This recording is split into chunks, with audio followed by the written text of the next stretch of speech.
Hello students, आज हम देखेंगे कि जर्नल एंट्री के बेसिक कॉन्सेप्ट्स होते क्या हैं।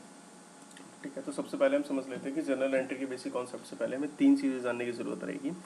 सबसे पहले पर्सनल अकाउंट क्या होते हैं, फिर हमारे रियल अकाउंट क्या होते हैं, और देन लास्ट में हमें नॉमिनल अकाउंट के बारे में तीन खाते में ही एंट्री को डिवाइड किया जाता है। ठीक है, पर्सनल अकाउंट जो पहला पॉइंट आया हमारा पर्सनल अकाउंट, उसके अंदर हम बात करते हैं ह्यूमन बींग्स के बारे में। किसके बारे में? ह्यूमन बींग्स के बारे में, या उनसे रिलेट जो भी चीज़ करता है उसके बारे में बात करते हैं हम पर्सनल अकाउंट के बारे में। और कोई भी एंट्री आएगी, मतलब राम ने कोई पैसा मोहन को दिया तो किसके अंदर फॉल करेगा? वो पर्सनल अकाउंट के अंदर फॉल करेगा। सोहन पर्सनल अकाउंट के अंदर फॉल करेगा।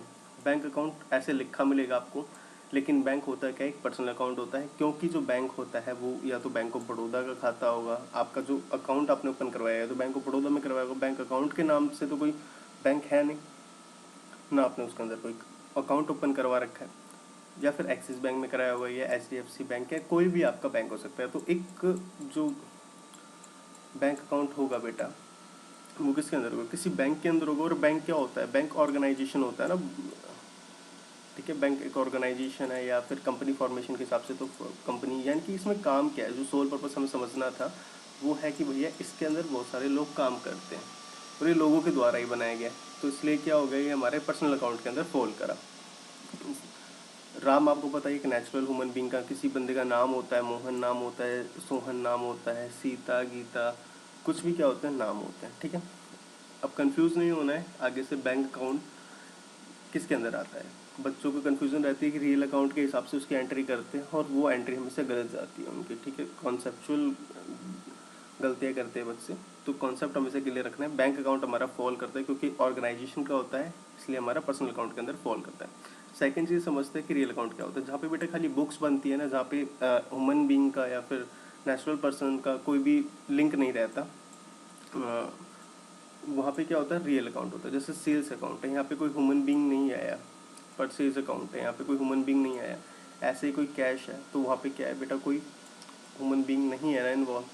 क्या है, ये बुक्स बन रही हैं, सिर्फ खाते बन रहे हैं, उसके अलावा तो कोई तीसरी चीज़ या दूसरी चीज़ नहीं बन रही ना। और थर्ड पॉइंट आता है हमारा नॉमिनल अकाउंट। क्या आ जाता है बेटा? Nominal account. जैसे इलेक्ट्रिसिटी एक्सपेंस है हमारा, क्या है, जो भी खर्चे आएंगे या जो भी इनकम आएगी वो किसके अंदर आएगी? नॉमिनल अकाउंट के अंदर आएगी।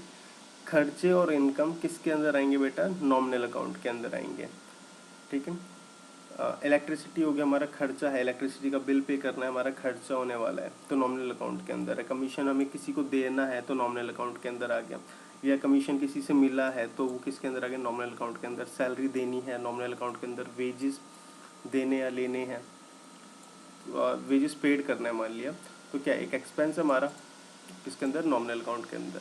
किसी तरह का इंटरेस्ट हमें आ रहा है तो किस खाते के अंदर फॉल करेगा? नॉमिनल अकाउंट के अंदर फॉल करेगा। तो ये कॉन्सेप्ट मैम समझूँ कि सब लोगों के क्लियर हो गए होंगे। ठीक है, उसके आगे एक चीज़ और आती है हमारे पास, हमेशा एसेट्स इक्वल टू लाइबिलिटी होता है बैलेंस शीट के अंदर। ठीक है, अगर एसेट्स इक्वल टू लाइबिलिटी आपका नहीं आ रहा है, कहीं पे कोई डिफरेंस आ रहा है, तो आपको वो चीज़ ठीक करने की ज़रूरत पड़ेगी। उसके आगे हम बढ़ते हैं तो हम ये देखते हैं कि एसेट्स इक्वल टू लाइबिलिटी को दो पार्ट में इन्होंने डिवाइड कर दिया।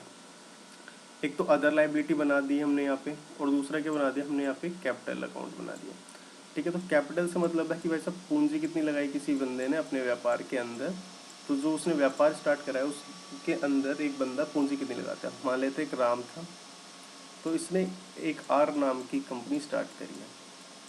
तो आर नाम की कंपनी ऐसे ही तो फॉर्मेशन नहीं हो जाएगी बेटा, स्टार्टिंग में कुछ ना कुछ चाहिए उसे, मशीन चाहिए बिजनेस स्टार्ट करने के लिए, जो भी फर्नीचर है, ऑफिस लेना होगा, ये सब चीज़ के लिए तो राम को कुछ पैसा देना होगा। तो मान लिया राम ने 10 लाख रुपए दिए। अभी जो 10 लाख रुपए ये किसको मिले? राम एंड कंपनी को मिल गए। ठीक है, राम एंड कंपनी को जो भी 10 लाख रुपए मिले, तो राम एंड कंपनी कैसे वापस नहीं करेगी? क्या अपने पास ही रख लेगी हमेशा के लिए? राम एंड कंपनी को वापस करने, तो उसके लिए क्या बन गया बेटा? लाइबिलिटी बन गई। तो इसलिए कैपिटल को हमने क्या करा था? लाइबिलिटी बोला है बाद में। ठीक है, और ऐसा ही जो राम है, इसकी बैलेंस शीट की अगर बात करें तो 10 लाख है, इसको वापस कभी ना कभी मिलेंगे, तो इसके लिए क्या है? वो संपत्ति है, तो इसके लिए एसेट्स का काम करेगा। पूरा ही बिजनेस वैसे इसके लिए माने तो, अगर ये जो पूरा है राम एंड कंपनी, इसकी एसेट्स माने जाएगा राम बंदे की।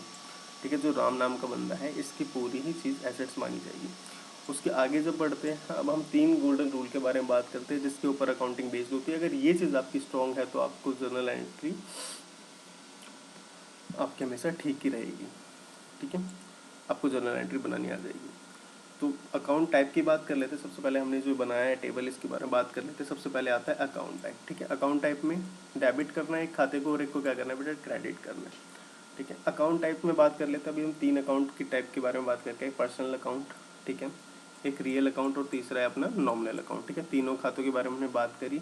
पर्सनल में आपको अगर याद होगा तो हमने बोला था ह्यूमन बीइंग से रिलेट करते हैं। ह्यूमन बीइंग के जो खाते होते हैं वो पर्सनल अकाउंट के अंदर फॉल करते हैं।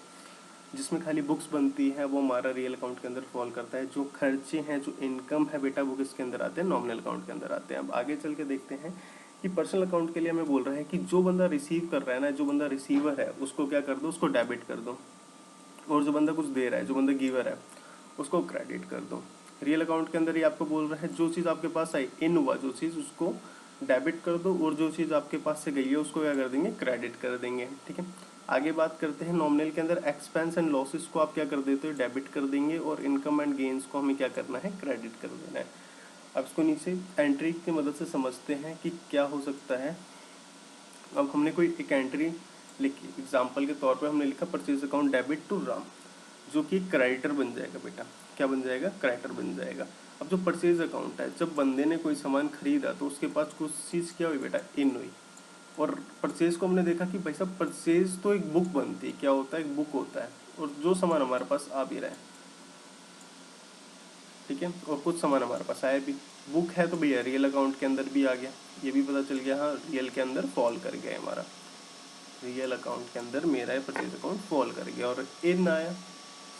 ठीक है, तो सिंपल सा मालूम क्या चल रहा है बेटा, कुछ इन आ रहा है और रियल अकाउंट के अंदर फॉल कर रहा है, तो उसे डेबिट कर दो। क्या कर दो, उसे डेबिट कर दो, जो इस एंट्री में हम करते हैं, परचेज अकाउंट डेबिट करते हैं। अब क्या कहते हैं भाई साहब, अब देखा राम एक, ठीक है, हमने परचेज कब करी, हमारे पास कोई सामान जब इन हुआ, यानी कि किसी बंदे ने हमें दिया होगा, यानी कि ये सामने वाला बंदा क्या होगा बेटा, हमारे लिए गिवर हुआ ना, इसने कुछ दिया तभी तो हमारे पास कुछ सामान आया। अगर ये कुछ सामान नहीं देखता हमें तो हमारे पास वो सामान नहीं आता, तो यानी कि ये जो राम है, जो हमारा क्रेडिटर बनेगा, ये क्या होगा, गिवर होगा। तो इसको क्या कर दिया जाएगा बेटा, क्रेडिट कर दिया जाएगा। तो जो क्रेडिट लगा इस वजह से राम क्या बन गया, हमारा क्रेडिटर बन गया। ठीक है, और ऐसे नरेशन लिखते हैं उसके बाद, being goods purchase from Ram.